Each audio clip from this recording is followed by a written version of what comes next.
Hey, my friends, David Burns. I'm pumped and excited to be with you today. Got a good video for you, so stick with me all the way through the end. I'm going to talk to you today about beekeeping anxiety. There's a lot of anxiety brewing in beekeeping, especially for those of you just starting out brand new this spring. A little bit of anxiety about how to get rolling. And then there's anxiety about those of you that are experienced beekeepers because you're anxious about, do I need to make a split, or is there a little bit of winter left where my bees may still fail? And just a lot going on in this kind of the hit the ground running time of the year. And there can be some anxiety. So we're going to talk about that. And I'm going to recap. I've been on the road for almost 2 weeks, did a lot of speaking. So I'm going to kind of recap some of that. And of course, we got coffee time planned. So stick around for the whole video. I appreciate you guys being here. And of course, we have bobblehead David wearing his cool pieces of sunglasses there. And he is looking pretty spiffy over there, asking you guys to please subscribe if you enjoy these videos. So let's get right into talking about beekeeping anxiety. I want to tell you some of the reasons that beekeepers have anxiety. Now, the obvious anxiety that some beekeepers have is the fact that they're working with stinging insects. Stinging insects, you know, who wants to hurt? And of course, there's always a fear of anaphylactic shock. And so, you know, you're kind of like enter into beekeeping for the first time with a little bit of trepidation, wondering, is this going to be like okay? I'm not sure. I see other people doing it and it looks all right. Well, keep in mind that bees are stinging insects and there are different levels of defensiveness in different types of bees. And you can even have different defense levels in the same subspecies of bees. So let's say you have an Italian. You can have a very aggressive Italian colony or a very mild Italian colony. So don't think you can chase the type, or some people call race of bees. Don't think you can chase that and find a very gentle bee that's going to be stingless, because if you're working with what we know as the honeybee here in America, Apis mellifera, it's not stingless. Now the drones are stingless. They don't have a stinger, but you know, the main bees that you're going to be working with are the worker bees that do have a stinger. But I want to try to calm you down just a little bit, because if you follow good protocol, like wearing protective gear, and if you're first starting out, I recommend that you start with gloves, a full suit. And if you use this smoker, and always smoke your bees before you work them and as you're working them, then you're going to reduce the chance of you being stung tremendously. Is it going to be a 100% foolproof measure? Probably not. But you know, if you can wear the right protective gear and if you smoke them, it does keep them calmer and it does allow you to work your bees. And one of the things you've got to learn if you're new to start beekeeping, just starting out, or if you've been doing it for a while and you're still wrestling with bees stinging you, you've got to learn, my friend, how to work in very slow motion. The more calm you are and the more gentle you are in pulling frames out carefully in slow motion, no abrupt movements, no dropping frames. It happens. I know you're going to have, I've dropped frames. No dropping the hive tool on the box. If you can work gently on your bees, that's going to help tremendously as well. So those are some pointers on how you can avoid some of the unnecessary times that we get stung. Just work smooth, use your smoker, wear good protective gear, go slow, be gentle. And another thing that I learned a long time ago is that you want to smell neutral. Okay, let's talk about that. That's a good one. Maybe I should make that the thumbnail. Smell good. Don't, you know, so in other words, bees are attracted to smells. I mean, they smell better than a dog does. And that's what their job is, to go out looking for floral sources, and the smell will guide them to a good nectar source. So you want to make sure that when you're out there working your bees, that you don't smell like a gardenia patch or a gardenia tree or something. You want to smell neutral. Now, by neutral, I mean you don't want to just roll out from underneath the diesel rig working on it and you have diesel fuel all over you and you smell like grease and gas and dirt and grime. That's not the best thing either. You don't want to go out there all sweaty and smelling very loud. You want to have a neutral, almost that like you don't smell at all. Now, some people say that bananas can trigger the bees to become defensive too. And I've made a video here on YouTube. And you need to watch all the videos that I've made. I've made over 680, I think. And so that's one of the videos I've made a couple of years ago. Dr. John Zavishlak and I took some bananas with a black sock, and we did a bunch of tests on some hives to see if they would react more to the banana. And quite honestly, it was hard to get them to react because it is a known fact that a banana has the similar compounds or smell as is in the alarm pheromone. So that can be something that may attract bees. So you just don't want to have bananas all over your hands or something.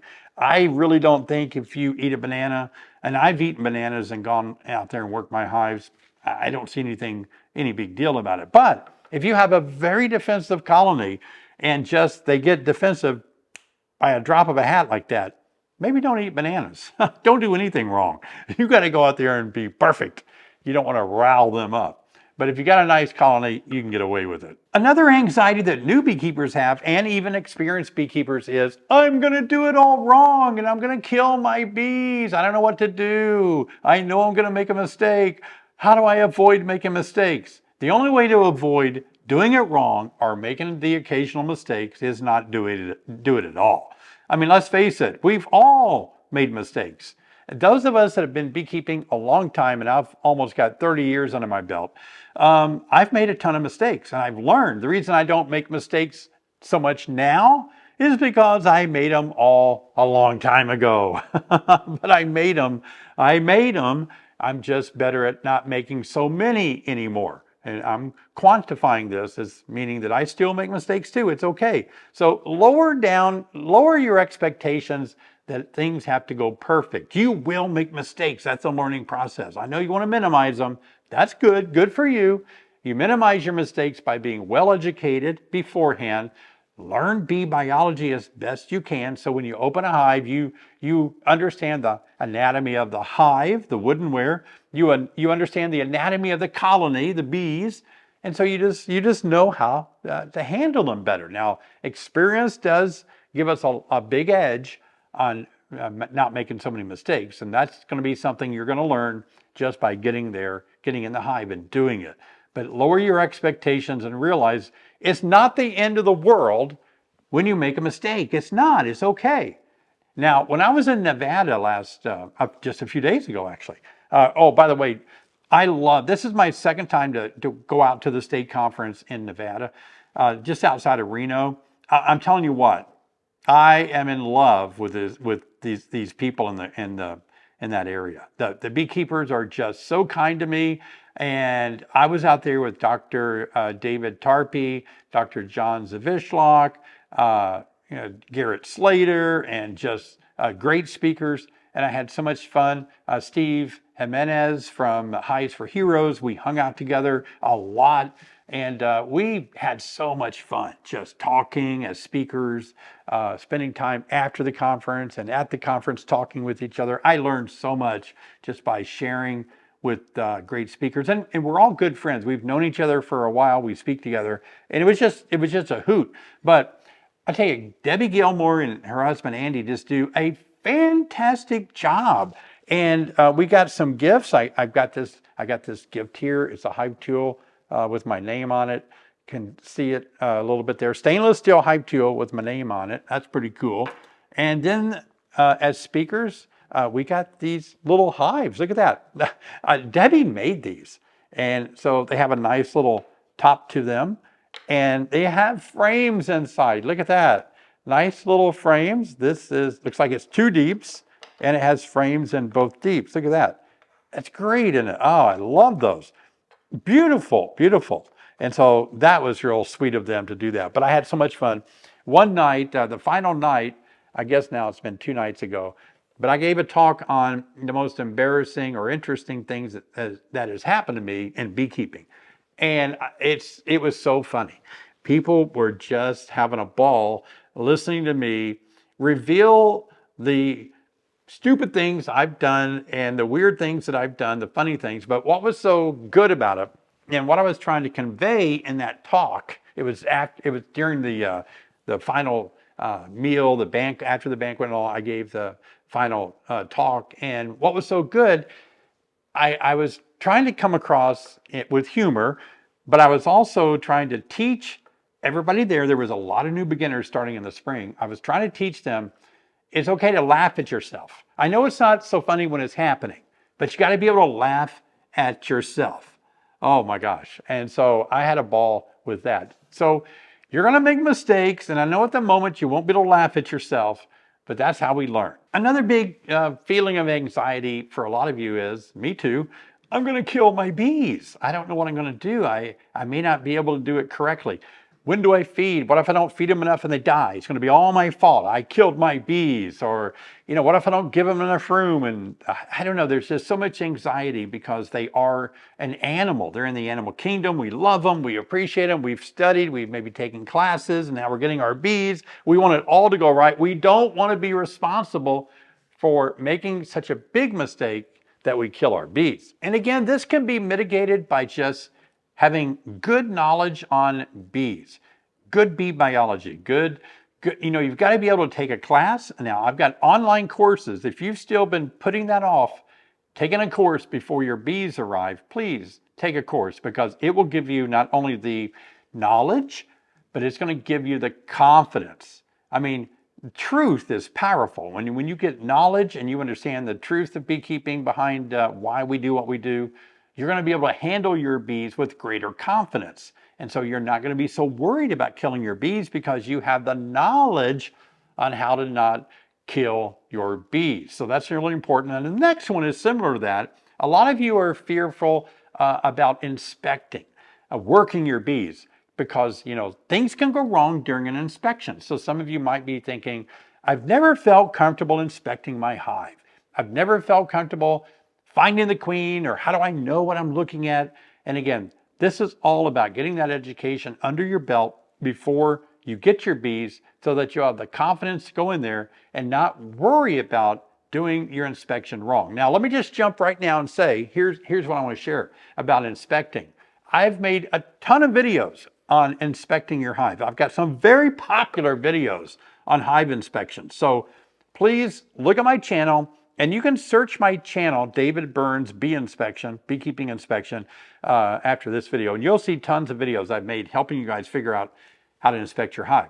That's the good thing about what I do. I make so many videos free. I make free videos for you guys to really up your game in beekeeping. And one of the things that I'm glad I've made videos on is how to inspect your hive, how to handle those frames, how to not kill your queen. But you've just got to understand, when you're doing these inspections, you have to go into them with confidence, and you have to go into them not looking for everything. A lot of beekeepers make that mistake. They want to go in there, I'm going to look at every single frame, I'm going to find the queen, I'm going to see the queen. You don't need to do all that at once, that's just too much. I always stress and teach, go into a hive with one objective, only one. Get in there, look for it or accomplish it, put it back together, get out. This inspection that you do in a beehive should not take more, maximum, probably 10 to 15 minutes, and you're out of there. You should never have your hive open for an hour. That's just way too long, and you're looking for too many things. If you don't see what you're looking for in the first 10 or 15 minutes, you're done. Close up, get out. But again, always use smoke, wear protective gear, go in slow motion when you're working that bee inspection. So don't worry about inspections. You are going to have to inspect your hive. I recommend once a week for those of you that are overwintering and we hit spring swarm season, once a week looking for swarm cells. After we get out of swarm season, you don't need to inspect your hive much more than once every 2 weeks, and that is making sure your queen is laying good and that things have enough room. You have enough room in there for your bees to continue to expand so they don't swarm again. Another big anxiety that a lot of people have is that they're going to face a problem with their hive and they won't know the solution. I understand it. Hey, that's okay. You got to start somewhere. Many of you are new beginners watching this, so I'm here to calm your anxiety. Calm down. Get a cup of coffee. Decaf so you don't get anxiety. But calm down, because I'm here to let you know that I know that you're worried about this. I know that you're thinking, I'm going to face a problem that's beyond my knowledge to solve it. Well, again, it sounds like I'm really pushing you to be well educated before you keep bees, and I am. I think everybody really needs to have a good handle on honeybees, bee biology. I think we all need to have the basic foundation. And that's the thing. You can watch my videos, but some of my videos are just about a certain subject. They might be about hive tools, a video about smokers, a video about the varroa mite, and you're watching them as I release them, but you don't have maybe the foundation of starting at this point and working through. So that's why I took the time to make online courses. That helps you start at ground zero, knowing nothing, and then I teach you all the way through to understanding the foundation of beekeeping, and that's going to help you overcome this fear that you're going to face a problem so big that you can't solve it. All beekeeping problems can be solved. Absolutely. You got small hive beetle, boom, we can solve it. You got the Varroa destructor mite, we can solve it. I've got a whole series of videos on controlling mites. I mean, it's just, it's intensive. You have to study, you have to know it. You just can't go out there without the knowledge and try to solve it without understanding the biology of small hive beetles or varroa mites or how bees react to that. So beekeeping you're gonna win, and I've got your back, and knowledge is gonna help us. Here's another anxiety that happens with beekeepers. Many of them invest a lot of money into equipment. You buy smokers and hive tools and hats and veils and bee suits, and you buy all your hive equipment, and you buy your bees, your package or your nucleus, and there's so many things you can buy in beekeeping.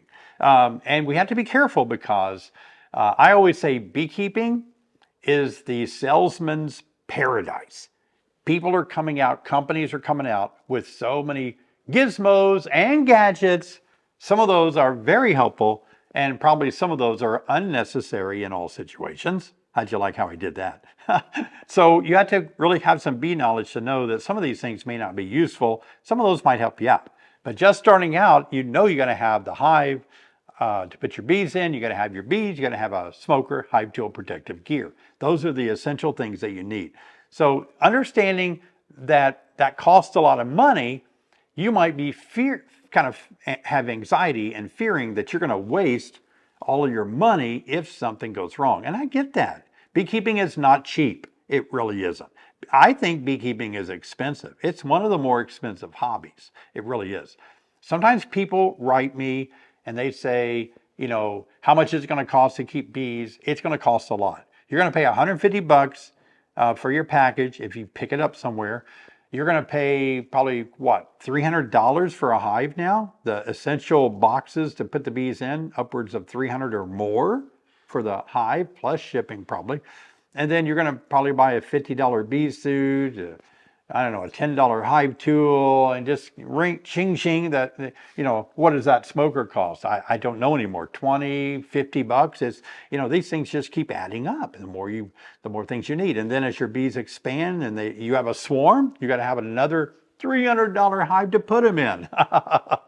If they swarm twice, you're going to have to buy another $300 hive. Now you can work your way into this. You can buy a, bottom board, deep box, top cover, and put the swarm in there with the frames. Frames aren't cheap either. Man, frames can be anywhere from, $3, but for the individual beekeeper that not buying pallet loads of frames at a time, they can be $5 a piece plus shipping. So frames aren't cheap. So just so if you're thinking about, oh no, I'm going to waste all this money, something bad is going to happen, and I'm going to really just lose all my money.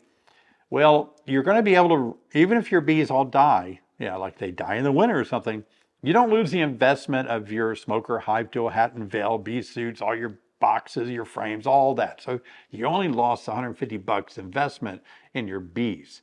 Now, sometimes you have to re-queen, or you lose your queen. So that can be $30 to $40 for a new queen plus shipping. And so there is an investment cost. So those of you that are entering in beekeeping, hoping that this is going to be a hobby where you're not going to spend much money, you're going to have to really work hard not to spend money. You really are. Even if you want to catch a swarm, you're going to usually have to buy a swarm trap. You're still going to have to put them in a box, a hive. So it can be expensive. It's a little risky putting bees in old equipment because those old frames could have the remnants of diseases, pathogens still on there that are going to really potentially hurt your bees. So you want to start with new equipment. That's the thing. So just know that this is a hobby that you're willing to lose a little money on because you're learning. And anytime we learn, there's always a risk that we might lose money in the learning process. So now I've got some pointers that I think can really help you guys out. Listen, here's what I want to teach you today. And that is, a lot of times in life, but in beekeeping, beekeepers are reactionary. And that is when there is a problem or when there's something that we don't understand completely, we react to that. Normal process, right? How do we react? And we react nowadays by throwing money at a problem. And that's what beekeepers oftentimes do. If they have a problem, like say your bees don't overwinter well, then you throw money by saying, I'm going to try a different type of hive. You know, there's so many different types of hive. I just made a video on the different types of hives. Some beekeepers say, I'm going to throw more money at a hive because the hive manufacturer promises that it's going to be better to get your bees through the winter. So sometimes we throw money at a problem. I don't think that's the solution. I really don't. We need to throw, if we're going to throw money anywhere, throw it into your mind, into you and your education. Educate yourself. Pay money to be educated because bees can live in any hive. They can survive. And so don't get caught up in throwing money trying to fix your problems without the education to really help you understand bees. Now, another reason that a lot of beekeepers are experiencing a lot of anxiety this time of the year is because a lot of beekeepers are just going to wing it. Wing it. I'm just going to play it by ear. I'm just going to go with the flow. Whatever happens, I'm going to figure it out. And you might be able to do that. Some people have an instinct to kind of understand, biology quickly with insects, and some people don't have a clue. And it depends on where you are. And I'm telling you what, winging it is never a good idea. When I first started, I winged it. I mean, I just decided I'm going to wing it. That didn't go well for me. I didn't know what I was doing. It took me, I went about it all wrong. I was too scared to get down in that bottom deep. 30 years ago, I was brand new. I was young, and it took me a long time to kind of build up, I guess, to understand that I need to plan ahead. I don't want to be reactionary and just throw money at things. I need to plan ahead. I don't want to just wing it. I need to know what I'm doing so that I have a plan and I understand what to look for. In other words, if you take a good course in beekeeping and you're taught how to look for swarm cells, then when you do your inspections, you're ahead of the game. You don't wing it when they swarm because you planned ahead and you cut out the swarm cells and they didn't swarm on you. See, you just have to have that level of knowledge, and it's going to help you not wing it and not play it by ear. I think one reason that many people feel they can wing it or kind of react to things and overcome things when they happen, it might be because they are thinking it's just bugs in a box. How hard can this be? They might, I've heard people even say this. Sometimes people say to me, David, this is not, all this talk about management and treatments and all these gizmos and gadgets. Bees have been around for a long time. Even before man put bees in a box, they were doing fine in nature. So why do we need to spend all this time and effort and money into keeping bees alive when they get along fine without us? Actually, they don't get along fine without us. They really don't. Even bees in nature, because of the way that things are jumping species and that once was maybe in Apis cerana, now they're in Apis mellifera. Apis mellifera wasn't able to deal with, for example, the Varroa destructor mite, and it hit them and knocked them out. So bees, they are faced with a lot of things now that they used to not be faced with, such as we're grinding up all the great pollination, all the great flowers and resources out there and turning it into concrete and asphalt and buildings. So bees don't have their natural resources like they used to, right? And we also are finding that in agriculture, we're spraying a lot of chemicals out there, and we're putting herbicides and we're putting insecticides so that we can have big monocrop fields out there. So we didn't used to have that when bees were out there before man, getting along just fine. So I get what you're saying, but now bees are facing a lot of struggles today, and it's kind of makes us feel good to come alongside of them and mitigate some of those challenges that bees are facing and help them out. Another anxiety, and I want to teach you guys how to reduce this anxiety, is that if you're starting out or you're an experienced beekeeper, maybe you're an experienced beekeeper and you're wanting to start raising queens this year. I've got a great booklet that John and I wrote. You hear me talk a lot about Dr. John Zavishlak. We wrote this book about, oh, that's the Spanish version. Let me see if I have the other version. Okay, here it is. I know a little Spanish, but not a lot. Raising Quality Bees. This is a good book with a lot of good explanations in it about raising queens, a lot of good pictures. And I have online queen rearing courses. But sometimes we think, okay, I've got this high expectation that I'm going to learn to raise queens, and I'm going to tackle it, and it's going to be great. I'm going to sell hundreds of queens and make thousands of dollars. I would say lower that expectation just a little bit. Now this applies to all life. It's kind of like coffee time mixed in here. It can be painful if our expectations are so high that they're unrealistic and we can't reach them anymore, and we get frustrated and we quit the whole thing. So you may want to go into queen rearing if you're an experienced beekeeper and you want to raise your own queens or make money selling queens in the upcoming season. Go into it, lower the expectation. You know, say, I'm going to spend this year learning how to raise queens. And if I sell a few, icing on the cake. Next year after that, I'm going to up my game a little bit, and then I'll try to take this year's knowledge and raise more for next year. Rather than saying I'm going to raise 1,000 queens this year and make $4,000. Let's see, 1,000 times 40, that's $40,000. Wow. So yeah, you need to kind of go into it realistically. Because if you go into it with unrealistic expectations, and then you'd start struggling not meeting that, there's a lot of anxiety that you can't reach your goals. So go into it with realistic expectations. If you're a new beginner, even if you're going into it with high expectations that you're going to make hundreds of pounds of honey and give it away and sell it at the farmer's market and all, you don't make honey the first year, going to have a lot of anxiety and frustration. So go into the first year as a new beginner with the attitude of like, usually bees don't make a lot of honey, or maybe don't make any honey their first year. So I'm just going to use my first year to get acquainted with what beekeeping is all about, try to keep them alive and learn.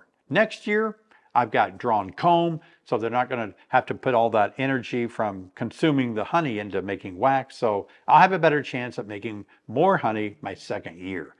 Keep your expectations realistic. And finally, now this is one of my weaknesses, as you probably have noticed if you've spent any time listening to me, is I can be sometimes overconfident that, oh, I've got this, I can do this. I can be way too overconfident in something, and then when I tackle it, I realize, wow, I was overconfident. So if you are thinking that this is going to be a breeze, that you can do all of these things in beekeeping without really too much trouble, I would say you might have a little too much confidence in this. Now, it's good to be self-taught. I'm self-taught in beekeeping. I've taken a lot of training in beekeeping, but I'm not a biologist by degree. I don't hold a PhD in biology, for example. I did take biology in college, but that was not my specialty. But I would say, don't be overconfident. I've had people come in to train with me that are high up in the university as entomologists, but they don't know a thing about bees. And so they had what's the word I'm trying to say? They were humble enough to realize, just because I'm an entomologist, I don't know everything there is about managing keeping bees alive. So they weren't overconfident in their degree, they were humble enough to realize that they needed to understand bees. So don't be overconfident in yourself. I promote being confident. I really do. You need a level of confidence in being a beekeeper, but not to the point where you believe that you know it all because you know a little bit. Okay, you see what I'm saying? Embrace the reality that there's so much to learn. I've been doing this for almost 3 decades, and I'm still learning so much stuff every single week. It's fascinating.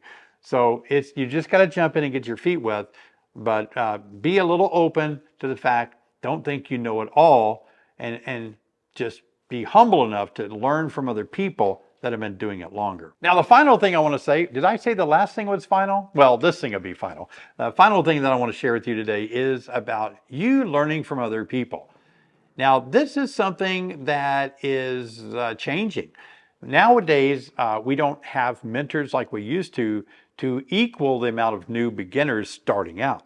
A lot of, I guess, mentors no longer keep bees because of the stresses that we've had that have wiped bees out, like Varroa destructor, colony collapse disorder.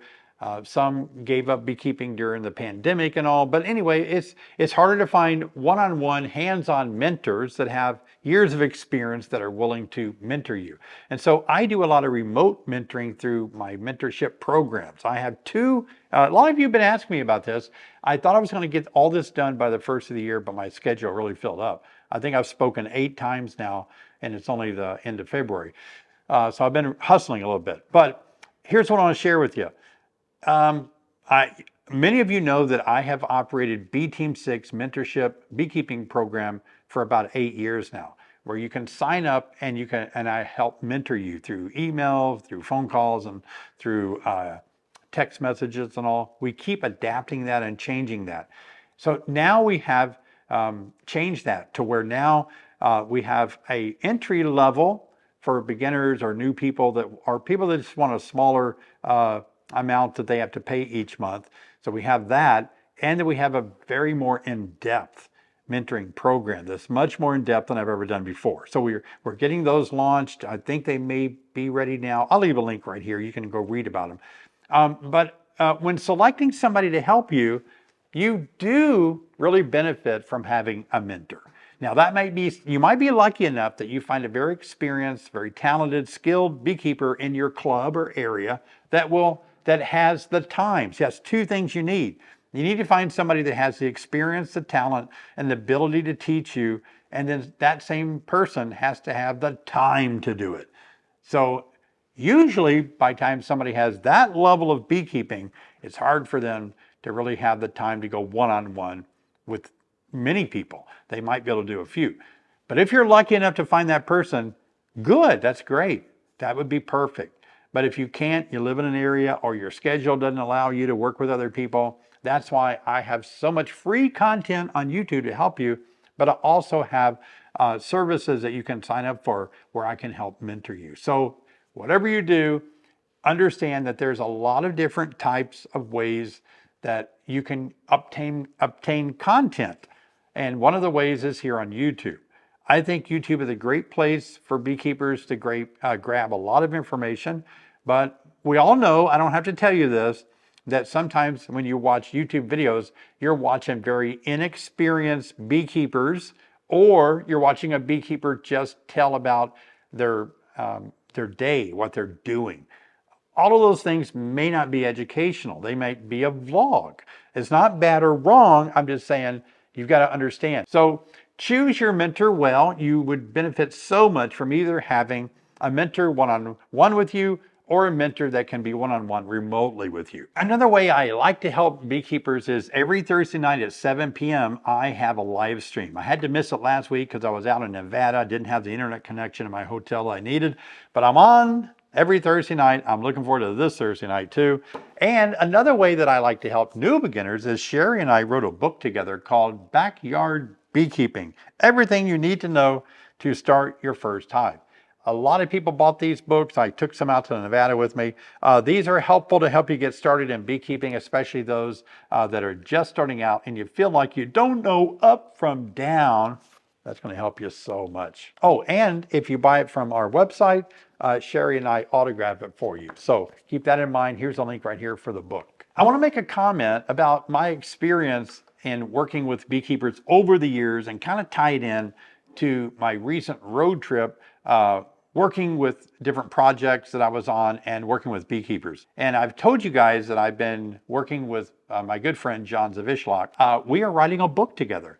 Yeah, we're really excited about it. John and I wrote our queen rearing book because we just couldn't find such a concise book that kind of spelled it out in a very quick, easy way. And so we wrote it ourselves. We've got a book, a beekeeping book that has never been written in this way.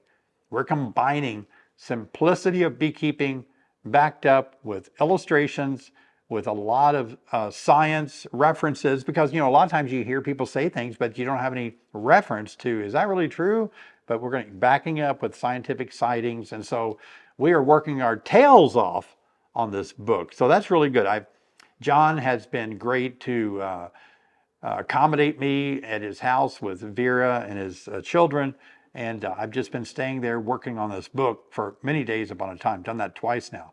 So we got a lot more work. We're hoping, I know you're asking when this book is going to be available.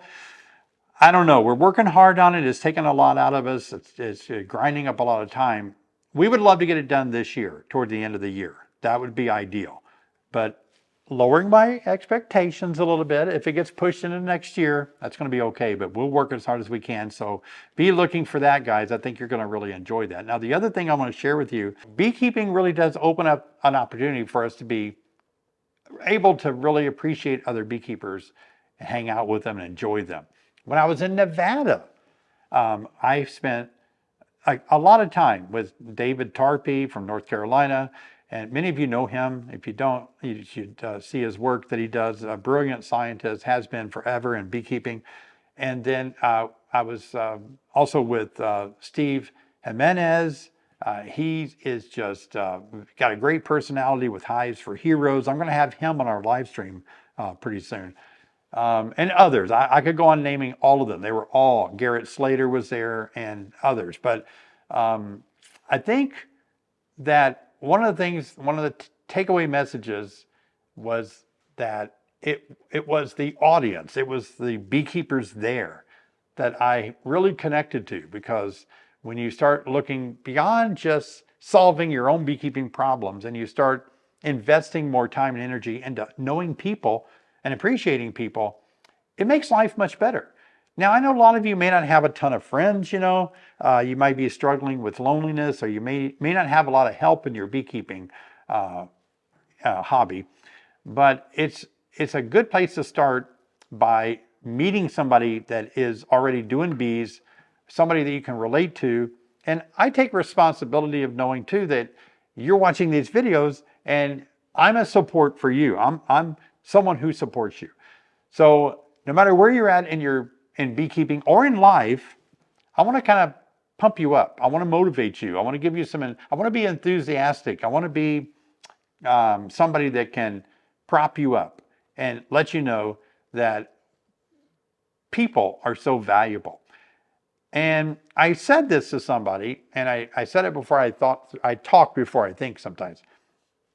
But I said, you know, beekeeping to me, bees, it really is more than that. It's a way for me to really reach people, to encourage people. Bees encourage us. They give us a hobby, get our mind off of things. But I want you to know that all of you are just friends. I received a letter today. I checked my mail when I got home. Wayne sent me a great letter, and I can't say his last name. It's not kosher to do that, I guess. But he hand wrote me this beautiful letter and went on and on about how much I have helped him, not only in bees, but in life. Thank you, Wayne. I appreciate that. That's what I'm trying to do. I know some people just want to be here just, I want more information, just cut out all the crap talk. You talk too much. I can't do that. I talk a lot. I enjoy encouraging people when I talk. Another person sent me a box of beautiful things here. Let's see, who is this from? This is from Dean and Kathy. So Dean and Kathy Looks like they handmade me some great things. Look at that. And wrapped them up for me and Sherry. And they sent a nice thank you note for all the work that we do, making videos and encouraging beekeepers. There's another one. Oh, it's over here. Yeah, here it is. Whoop. All right. Somebody else sent me this, and I've opened these up because I kind of want to get a little idea of what I'm working with here. But this got bees all over it, and it's a nice little card. This one is from Michelle. And oh, it's happy birthday. That's how far behind I am on getting these things that you send me to let you know I appreciate it. This is a birthday gift. I appreciate that. Well, that's wrapped up really well too. Pocket knife time. Oh, I always carry a pocket knife on me. A lot of you know that. So got to have a pocket knife if you're a beekeeper. Been a time or two, I opened up some hives when I didn't have a hive tool handy. Used a pocket knife. I had one pocket knife one time. It wasn't a very, expensive. This one is expensive. This one is a, I can't remember the name of it now. Let me see if I can see. Hinderer? Yeah, Hinderer. Hinder. Some people call it Hinder. Out of Ohio. I like this pocket. I bought it used, so it wouldn't cost me so much. But it's the hive that I was opening, the tool I was using, the knife wasn't that expensive. I broke the tip off. So on this knife, I don't use this as a screwdriver or a hive tool. Ooh, let's see what this is. Feeling like a coffee mug. A lot of you send me coffee mugs, and I appreciate that. Oh, there they are back there. You see all those coffee mugs you've been sending me from different states? Oh, this one's great. Oh my gosh. Wow. Wake up, awesome. Oh, this says wake up. It says wake up, bee awesome. And look at the bees on there. I'll read a little bit of this. It says, my husband Dan and I raised bees in the southeast corner of Idaho by beautiful Bear Lake, and we've been doing it for the last few years and absolutely love it. We've been watching all your videos all along the way and really appreciate the work and time you put into them. We really enjoy watching your videos. I create polymer clay items, mostly jewelry and hair accessories, and some bookmarks and trinket dishes, but I decided to branch out and make you this coffee mug. Oh my gosh. It was so much fun to create, and since your birthday is 4 days after mine, I thought that not only would it be nice to send you a mug, but also get it to you for your birthday. The embellishments on the mug are made out of polymer clay. Let's see, was designed by me, and the saying on the mug was just perfect. Please don't put it in the dishwasher and so on, but oh my gosh. Oh my gosh, Michelle, that is so nice. I will hand wash this. This is just beautiful. Wow. It's got even has comb on there. I love this. Thank you so much. Oh, so this is the kind of thing that I'm talking about. Showing our appreciation, our love to each other, and encouraging each other. Boy, we all need a boost, really. I need a boost to keep going and making all these videos. So these things inspire me to make videos for you guys. So I appreciate it so much. Here's the address if you want to send something my way to keep me pumped up and making videos. I always appreciate it. Thank you for your kind notes and letters and everything. It means so much. I'm humble. These are very humbling. I know that you work hard to take the time to write me or leave comments or send me gifts. And I want to know that I love you guys. I appreciate it so much. I've got another video that really will help those of you starting out for the first time. It's all about how to start beekeeping. It was made several years ago. How to start, still the same. It's a good video with almost 2 million views. I'll see you over there.